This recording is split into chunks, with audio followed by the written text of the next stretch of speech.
How's it going, everyone? This is Dr. Hefe playing some more Disco Elysium, the final cut, and the time is coming to an end for day 4. There's still more that we need to do. We are still trying to have some time pass. We have to get to 2200 to meet the pigs, confront the pigs, get our gun back. Last time we were going through the Feld building and Kim was saying, yo, you gotta get your gun back. And you know what? I agree with him. The display rack is brimming. So let's grab some books. This is entirely rows and rows of Dalamen. Blurry, maybe 100. Those snow crabs are worse than they sound. The display rack before you is burdened under piles of Man from Heimdall novels. I was looking here, trying to see if we would get anything. Sorry for clicking through so quickly. I didn't think we would find more books, but maybe we can. Pain Threshold. Do any of the books call out to me? A twinge at the back of your head makes you flinch. Your eye starts twitching. Oh, what is this? Your hand reaches toward a book with glossy cover art of the very muscular Man from Heimdall in chains, kneeling in front of a staircase leading to a throne. A woman sits on the throne, leering at the man. Oh no, I feel like this is going to bring up some memories for us, which we may not enjoy. Between the throne and the Heimdall man lies a bonfire, casting shadows on the wall. The shadow of the woman's headdress looks like a pair of devil horns. The title reads, Man from Heimdall and the Devil Woman. We could not say this. Look at us. Look at us. We could evolve into the radical feminist agenda. We'd have to quit drugs to get there. Or, I ought to keep saying radical. It's revolutionary. The revolutionary feminist agenda. Yeah. How can you peddle such filth? The entire series is also endearingly racist, if I may add. Oh. Yeah, I could see that. Oh, sirs, I know. This really isn't representative of our values, but the store has to cater to its customers. She hasn't read any of the books. She's just here to sell books. Good old plaisance. The display rack before you is burdened under piles of Man from Heimdall novels. Well, I want to buy Man from Heimdall and the Devil Woman. It is a bestseller for a reason. Oh, after she was talking about such filth, she's like so ready to sell it to us. Let's see, what else do we have here? These shelves are overburdened with books from the same series. You see the name Dick Mullen over and over. Oh, maybe we can learn how to become a good detective from a Dick Mullen book. A couple of spook novels hide amidst all the detective books. Thrilling tales of spycraft and daring do. Storekeep, what is all this crime fiction? Oh, crime, robberies, murders, even sexual crimes. We're fortunate to have Dick Mullen and his stories to sort all that out. Oh man, even sexual crimes. After the ending of the last episode, which, if you haven't seen it, do go watch the last, 3 to 4 minutes. It is quite a trip down disco lane. But yeah, after that, I don't know. I don't know how I feel about Plaisance talking about sexual crimes. You're a police officer, apparently. You should buy all of these. They really do teach a person how to be a proper detective. We should have done this from the beginning. Sex crimes did pique your interest, but still, this Dick Mullen person only gets your pleasure centers down. Man, Dick Mullen isn't our type. Crime fiction is a disgrace. An asinine misrepresentation of the physical attributes of the arduous everyday work of actual police officers. I wonder how, tongue-in-cheek this little thing here is, since, we're playing a game about police officers, and this game, I mean, there's some elements of realism, but also very many elements of the fantastical. These books greatly overstate the excitement of police work, glossing over how long it takes to actually follow up on leads and eliminate dead ends. Man. Okay, there's something interesting there, like how long it took for us to go talk to the Hardy Boys, back to Classier, back to the Hardy Boys, back to Classier, even though it felt long and arduous, I'm sure it's still a very big simplification of how long it takes in reality to do all of that. Furthermore, they have no idea how hard it is to simply remove a body from a tree. That is true, Endurance. That is true. What's more, they completely ignore the psychological hardships of year after year coming into contact with people during the worst days of their lives. That's a thought I didn't consider. Not a single mention of all the stress this work creates upon the officer's family. Detective fiction just doesn't tell the truth at all. Now, would you like a list of all the books found on the shelf? Yeah, sure thing. You see Dick Mullen on the job. Get Me Mullen. The Stalwart Adventures of Richard P. Mullen.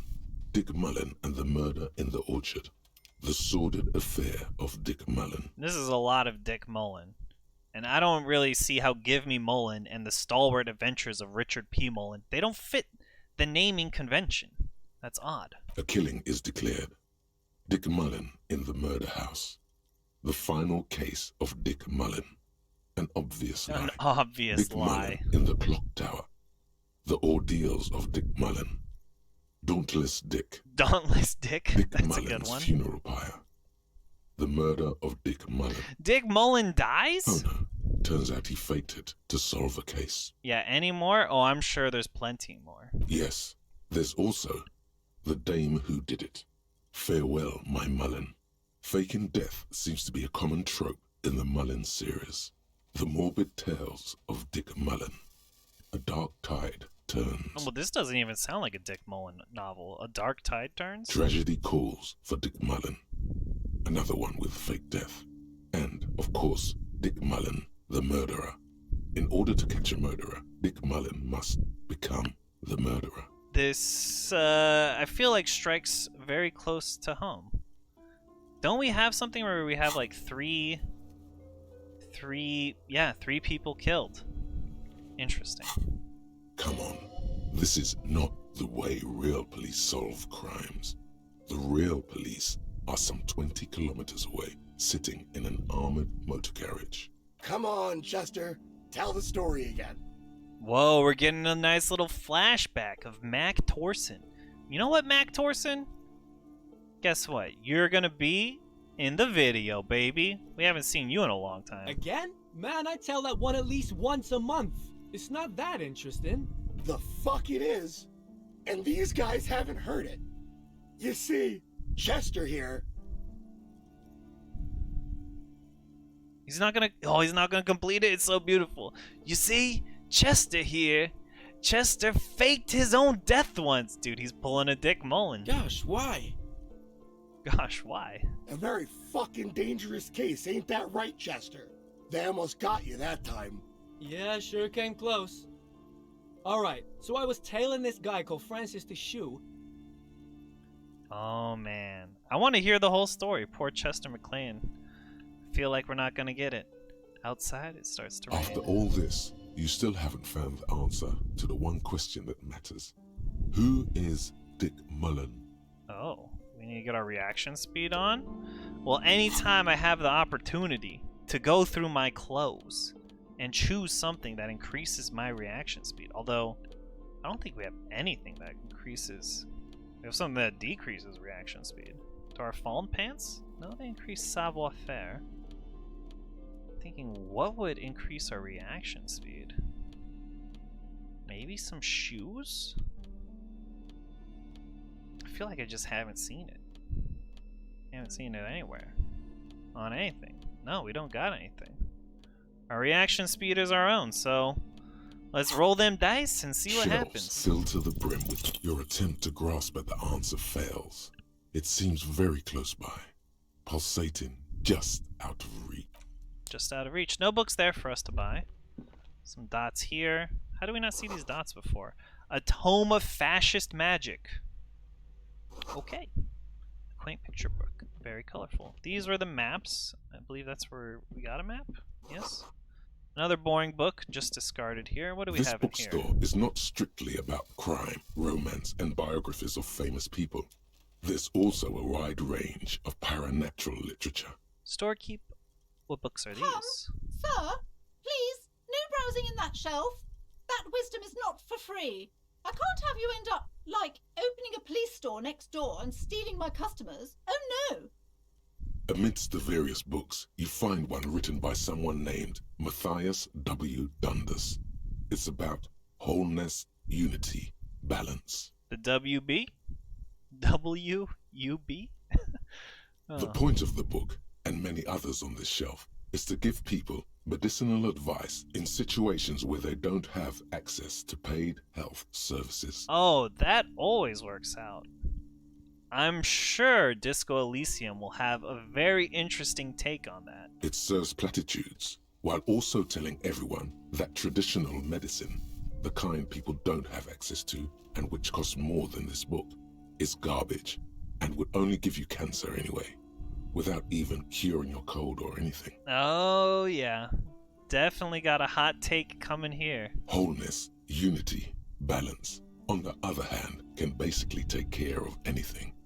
Though it is important to note, when it's up to your mind to heal yourself, then it's because of your mind that you're ill in the first place. I mean, there's some truth to that. Your mind can cause all sorts of physical ailments. It's your own fault if you're ill. Got it? Well, that's not quite true. So does the book say anything else? The book features chapters on topics such as how to find magnesium. It even lists plants you can harvest magnesium from. How to continue drinking if you're an alcoholic who has destroyed his liver. And these all seem very topical to us. Oh, look at this little board game up here. Never noticed this art before. Yeah, these topics are, probably of great interest to good old Harriet Dubois. There's even a chapter on the ancient Seraïs tradition of using duck gallbladder preservatives to treat and prevent sexually transmitted diseases. Pre- and post-factum apply. Nothing worth buying. Oh, man. So these books aren't worth buying, but the Man from Heimdall book was definitely worth The buying. plaque on the shelf reads, Biographies of famous people. You see a large variety of names, none of which ring a bell. Storekeep, anything of note in this shelf? I would say The Greatest Innocence. Yes, most certainly. It's an important educational tool delving into the depths of history, religion, and their relation to innocentic power. I thought she didn't read these books. Maybe she just knows which one costs the most and is like, yeah, buy that one. Who or what is an innocence? A very influential historical figure. But surely I don't have to tell you that. You're a law officer, and law officers have at least some education. I mean, some. The book is also very daring. The author aims to re-examine the universal understandings of the innocentic system, creating a fresh vantage point and a shift in the tired order of things. I wonder if it wasn't Dolores Day, the person who was in the church. Was she an innocence? I thought it was about which of these innocents is the coolest or great. Yeah, the greatest innocence. Perhaps for a layman, deep analysis is necessary to peel back the multi-layered meanings. It does sound like she read this book, so you recommend it? Certainly. It's prudent for a person to have at least an elementary understanding of history and society. Imagine the chaos we'd be in otherwise. Yeah, we don't want to devolve into chaos. Even though the end times are coming, we do not want to devolve into utter chaos just yet. You feel like you should get this one. Definitely. It's important somehow. There's something personal inside. Ooh. Well, we'll look through the display books as well. Browsing through all the books with all their names makes your head spin. None of these seem important or relevant. It's all just vapid egoism. Suddenly, a particularly odd title catches your eye.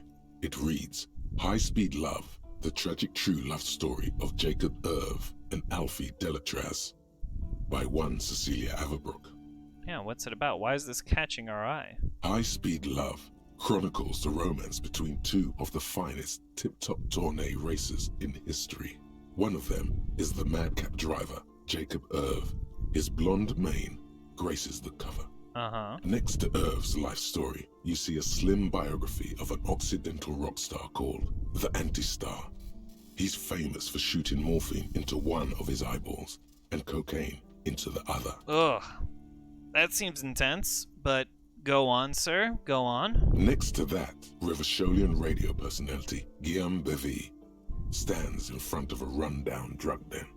He's a permanent fixture on Channel 8, reporting on real-life crime and ruining cops' days. How's he ruining cops' days? Real life crime? Oh, because he's reporting on crime, but then like the cops can't go and arrest the people? I Beforehand? really must insist you buy one of the books. Reading them is not for free. Do still browse though, but not too long. Yo, I've bought 2 books from you already. I bought The Man from Heimdall, I brought the Whirl game, I bought Suzerainty. Come on, PlaySense, I'm probably like propping up your whole store on my own. You have your kid out there in the cold, working for you. She understands she has erred against the customer and immediately corrects course. I'm sorry, I did not mean to rush you. You are browsing. Go ahead. Take your time. Time is commerce. Yeah, alright. Well, I'm taking the Greatest Innocence A book. true cultural touchstone. Enjoy the read.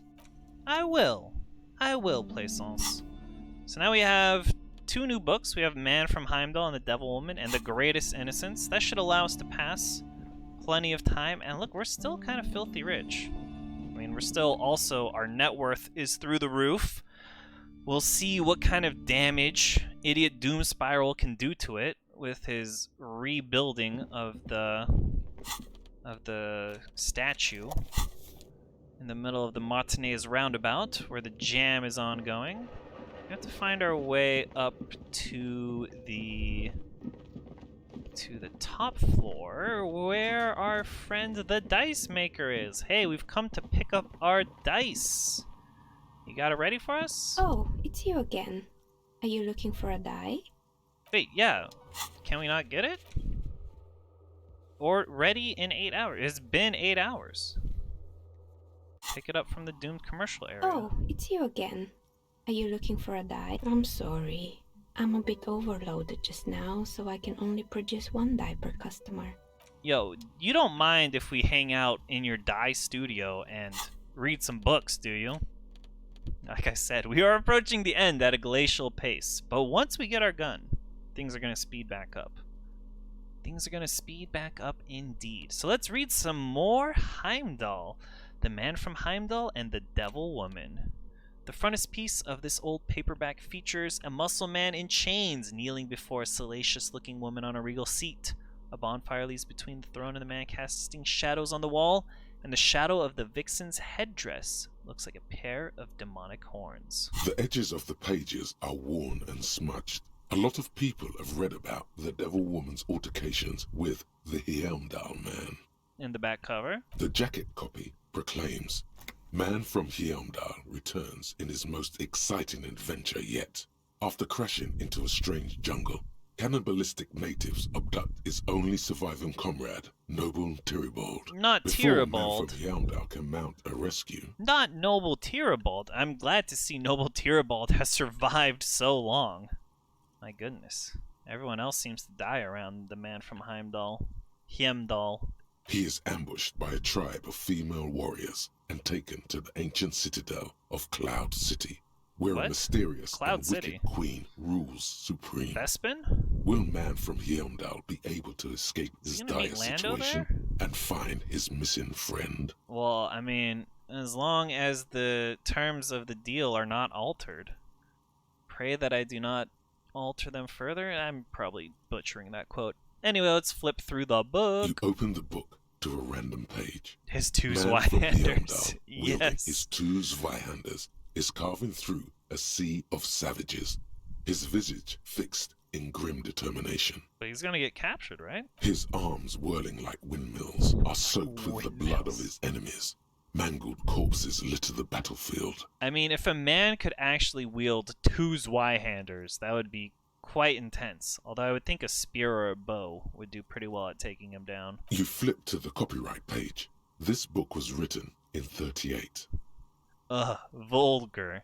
Nah. Gritty and heroic. We already read the first Man of Heimdall book. Berserker Heimdall. rage burns in his azure-hued eyes as he brings glory and honor to his long-lost Heimdall tribe. From the village of Heimdall, the ivory giant roars like an ice bear, and the winds of Gatla howl out his name. Give me more Heimdall. Man from Heimdall rides on a gilded griffin, his golden mane billowing in the breeze. Both Zweihanders sheathed on his back. He is off to war, Will he conquer his enemies? Will he conquer himself? Yo, let's get to the demon woman. I want to hear about this. The steel muscles of man from Heimdall gleam in the humid jungle air. Yet the man does not sweat. In meditation, his soul drifts in the frigid northlands he calls home. Holy shit, this is so me. We're really getting back into it. We are a Heimdall fan. We have the shirt. A passage reads, "The man from Heimdall looks up, his eyes blue as the mountain lakes of his homeland. He rarely speaks, but now his voice booms in the darkened throne room. Do not try to sap my masculine essence, wicked temptress. Son of Heimdall will never succumb to your seductive wiles." Masculine essence. Again. Man, these... You know when you've like recorded too much Disco Elysium and every sentence just triggers another memory of Disco Elysium? That's where I'm at right now. Let's continue on. Thine spells are no match for purity and strength of will. Brothers of Heimdall, stand above the vices of flesh, for it is weak and corruptible, yet mine is forged in gore and strife. Queen Lydiana just laughs, a sultry and salacious sound, then says, Ooh, what's she gonna say? "I have grand plans for you, man from Heimdall." She gestures her diabolical hand toward an array of potions and unguents. "First, you shall please me. Then lead my armies against the vicious cannibals. Not a muscle moves in the face of the man from Heimdall. Yet inside, there is turmoil. This goes against all he holds sacrosanct." At least the dice maker, she has headphones on, right? She's jamming out. Yeah, that's why she didn't hear anything that was going on outside during the lynching. Wow, this is epic. I'm just really getting into some Man of Heimdall over here. No worries. In the final pages, man from Heimdall mounts Gallavarin, his mighty griffin, and turns his gaze to the horizon. Queen Lydiana is dead, but an army of cannibals is storming the gates, and still there's no word of trusty Tyribald. No, trusty Tyribald, where have you gone? Also, how did he get out from all of the potions and unguents? To find out what happens next, you'll have to pick up Man from Heimdall and the Three-Eyed Skull, available in fine bookstores everywhere. Spring 39. Alright, put the book away. What a wonderful read that was. And now we shall read The Greatest Innocence. Because I'm guessing our dice aren't ready. It's you again. They are Are ready. you looking for a die? Yeah, I came back to pick up my die. Very good. That will be 7 real for one custom die. Hey, no worries. I got the real. Here you One go. universal die for Wirral Untethered. Alright, cool. It feels icy. Just holding this die in your hand sends a jolt of cold down your spine. Through the dark resin, you can make out a nugget of bone hewn from an alligator's jaw. I mean, that is a pretty badass die, I must admit. Everyone in D&D, they're now into the metallic dies, you know. You got your titanium dies. You got, well, probably not platinum dice. That would be very expensive. But you got all sorts of dice. But alligator jawbone dice? Oh, we're still talking to her. Yeah, let's look at it. Let's look at this item. Oh, so we have our standard Wirral die, and we have the standard anti-Wirral die. Oh, it's made of alligator jawbone, cast in acrylic resin, and embellished with frost motifs. Looks like a minuscule blizzard is stuck in there. Note, look at the map tab to see which white checks have opened. That's right. That was something that we could do. Again. Drama. Andre, composure, impossible. Oh, we can actually go talk to her again with volition. That's interesting. Interesting. Too bad we can't get... Oh, an egghead. You beautiful, beautiful man. Too bad we won't be able to get him to help us make the Van Eyck gem even hardcore. Even hardcore. Samaran butter? Set of track? What's Samaran butter? I don't remember that one at all. Visual calculus. But yeah, it's not 22. We can read another book. We gotta get through our greatest innocence. Let's see. Oh, we didn't read the description yet. This dusty tome brings knowledge on the history of innocences. It's written by one Yao Paulo Salomao Lopez de Fuego, a Mesk fascist, who tries to reach a conclusion on which of the innocents is the coolest in the world. Look, it does have Dolores Day. That's the picture we saw in the church. Okay, very cool. And wasn't the crab man, wasn't he Mesk? I forget. The Greatest Innocence by Joao Paulo Salomao Lopez de Fuego. The book is large and heavy. Let's crack it open. Browsing through the various chapters, you try your best to understand the ceaseless overflow, the sprawl of names, dates, places, events historical. Most of it ends up as a twisted mass of facts inside your brain. You can do it. It'll be worth it. There's something here. Okay, Endurance. I'm trusting you. Your educational survey is done. Did you catch any of that? No. Oh well, it's pop quiz time. Let's see what you've learned. This might take a few minutes. You ready? Yeah, of course I'm ready for pop quizzes. I love history quizzes. That's the spirit. Here we go. Question 1. Who was the first innocence? Oh yeah, this is what I was made for. Oh, okay, Encyclopedia. Alright, go on, give me all the hints. Was it Dolores Day? It could be Dolores Day. A pop quiz is a short examination designed to test your knowledge without any prior warning or announcement. Such exams allow the teacher to assess how thoroughly the students have retained the material at hand. Voila.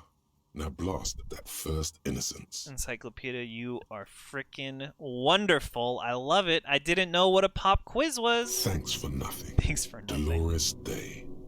Dolores. Yeah, that's what I was thinking. Incorrect. Dolores Day was the innocence of humanism, Oh, pain threshold. internationalism, and the welfare state. She codified parliamentary democracy and created modern institutions.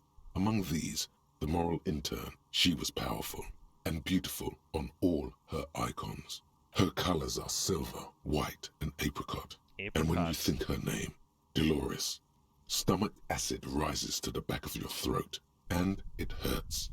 You see a flash silver, a wreath, an airport bag, and blonde hair.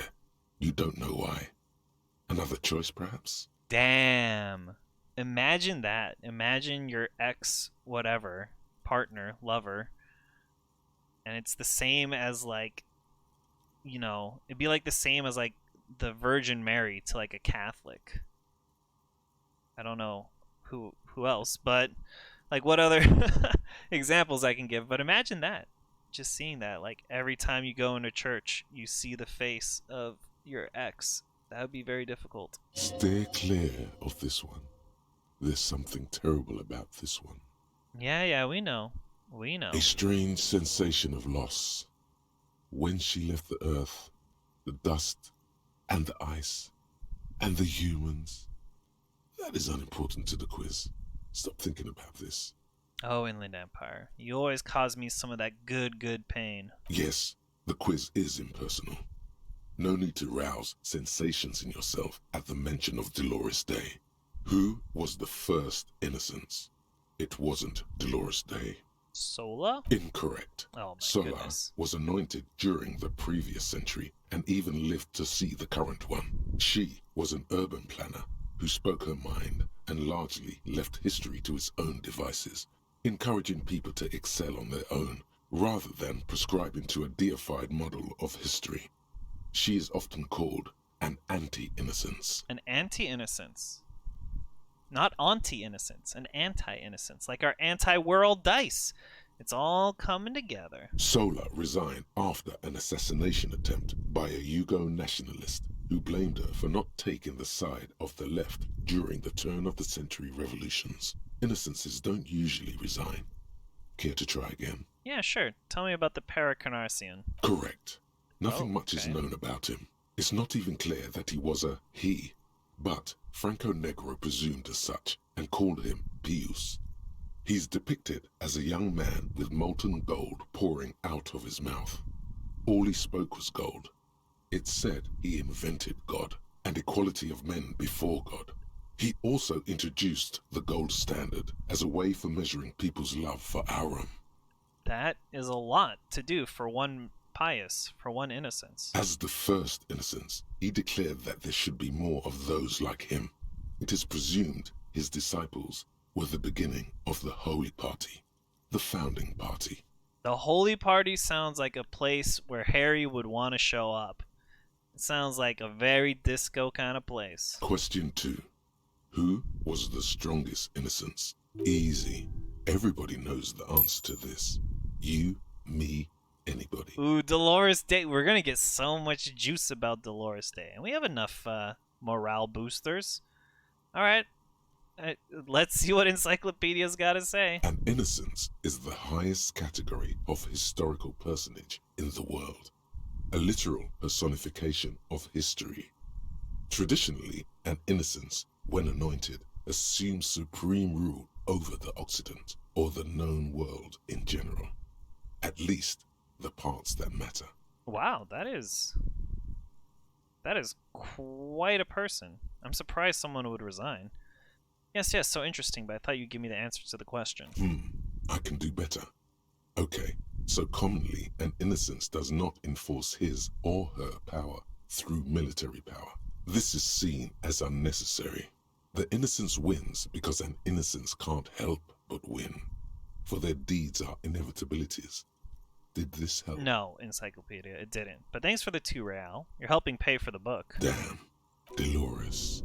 Alright, let's talk about Dolores. Incorrect again. While she originated many modern institutions, launched several successful expeditions, and was even critical of the innocentic system itself, and somehow keeps popping up in your mind, she is not often considered the strongest. Yes, but give me the flashback to my ex. Tell me more about her. Even though the words most associated with her rule are l'amour, la compassion, la autodiscipline, love, compassion, self-control, which could be seen as facets of strength. Would you like to try again? Vesper Messina? Incorrect. Vesper Messina is not a person, but a defunct state It's on not the even a southeastern person. coast of the Occident. It used to take up most of the peninsula before separating into the republics of Vesper and Messina. Care to try again? I guess it's Franco Negro, then. Correct. Named the innocence of militarism, he codified hereditary rule, but at the same time ended serfdom and established the Inter-Isolari Real as the global reserve currency. He also established the concept of the nation. Man, we are getting some deep history here. Some deep history. I can understand if you're scrolling forward here through time, because man, this is a lot. Franco Negro attempted to solve the rising tensions between the aristocracy and bourgeoisie by building a unified society in which every man has a place and a mission, but at the same time may rise to nobility provided on the strength of his virtue. Question 3. Who was the false innocence? Not the false Got innocence. it under control. No problem. Solid on this one. It's widespread historical information. Oh, we don't have Dolores Day this time. So you're going to be helpful this time? I could use a hint. I mean, it's giving us cash in. Good old Wompty Dumpty Dom Center. Yes, there exists a group called the Founding Party, known as the Holy Party, during the time of the Pericarnacian. This, the world's oldest international organization, spends its time in search of either the re-emergence of the innocents or new members. The re-emergence of it. So do they believe the innocence is reborn? Like there's reincarnation? But yes, let us sigh heavily out loud. Thank you, Encyclopedia. You're doing wonderfully. There seems to be a mix-up with the sources. It's not my fault. At least it clearly wasn't Dolores Day. She wouldn't be false. She's beautiful. Dude, pain threshold is... He's looking intense. There's like all these spears going into his body. That's how I'm viewing this now. Oh, we can say Dolores? No, stop thinking it. I said it wasn't her. She was true. Okay, fair enough. Erno Pasternak. Correct. Oh, okay. There have been a number of counter or false innocences. Some assumed to have innocentic qualities. Some who just thought so themselves. Occasionally, they have the support of a faction inside the ecclesiastic organization, and accusations of foul play have arisen. The most famous and important of these was Erno Pasternak. He was into torture, despotism, hymns, cannons, and world conquest, but got defeated and humiliated by Stepan the Despicable of Kedra. Wow. Okay. Man, this history is quite brutal, as is our own history, but it's just interesting to hear about some other false history that's so similar to our own. And we've made it past 2200. We can finally go see the pigs at some Final point. stretch. Okay, You've come last so one. far Last one. and learned so much. This is the most important one. Question 4. Who was the greatest innocence? The most important of them all. The most precious to humankind. I've got it, honest. Is it Dolores Day? It's not Erno. It's not Franco Negro. Alright. Hint me. Of course, this is my thing. The reason I exist in this world. The correct answer is Franco Negro. And you're absolutely certain of this. 0 doubts. While it was actually her. Yeah, dude. Of course it's Dolores Day. Encyclopedia, you got it wrong. Correct. The Mesk might see Franco Negro as the father of nations, but as of this century, there's been a great shift in attitude. Dolores Day has become widely regarded as the greatest innocence. A most radical change to the whole fabric of the world. What? Oh, man. Again, the whole idea of, like, conflating your lover with, like, the Messiah or the Pope, that would be intense. Very intense. Man, I cannot even try and grasp it. Everything from inter-esolary travel to the connected world to 3 consecutive scientific revolutions can be traced back to her.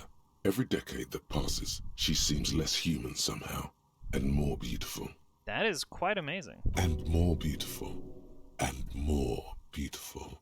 Damn. Are we gonna get a morale hit? I could feel one coming. Congratulations on finishing the test. The results and your subsequent grade have been calculated. You get I got 2 out of 4. That's not bad. a D. Not particularly remarkable, but technically a passing grade. Not that anyone really expected Not that better. anyone really expected better. Fair enough. You would have done better if you just left Dolores Day for the end. Dial the Dolores Day down a bit. Okay, Inland Empire. Damn you, you arrogant buck. What's going on with you? What? He's jolted awake. He was just tripping out. Thinks it's so smart, goddamn. Okay. You are shouting at an inanimate object, like a real weirdo. No wonder you seem to have trouble with the right answers. Alright, we'll put the book away.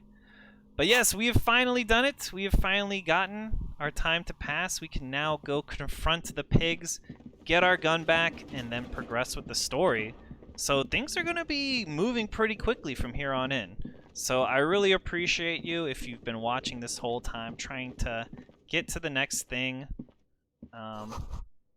Oh, closed for the night. How do we get out of here? Oh, we have to exit through the basement. Well, I'm glad we bought those books when we did, because otherwise, how would we have passed the time? There's a couple things I think that we still could have done. Where is the stairs to the basement? Not here. Over here? If we were locked in here, that'd be scary. Oh, it's in the back of this area. The back of the little whirl. Wow. Just the old company here. But yeah, as I was saying, thank you so much for, hanging around, going through all this time, as we've done basically what amounts to just a bunch of endless side quests. We were ready to move on. We were ready to go talk to Ruby, confront her. Kim, he was saying this is like, and I do like games when they kind of point this out, where they're like, hey, you know, things are going to change after you do this. You might want to, you know, finish up all the side quests that you can. So I'm glad that we're there. We'll travel to the church, so we'll be close to the Feld building for next time. But yeah, that'll do it for this episode. Again, I do hope that you're doing well. I do hope that you enjoyed it. So as always, do remember to take care of yourself and keep it disco, baby. In the name of the greatest innocence, Dolores Day herself, keep it disco, baby.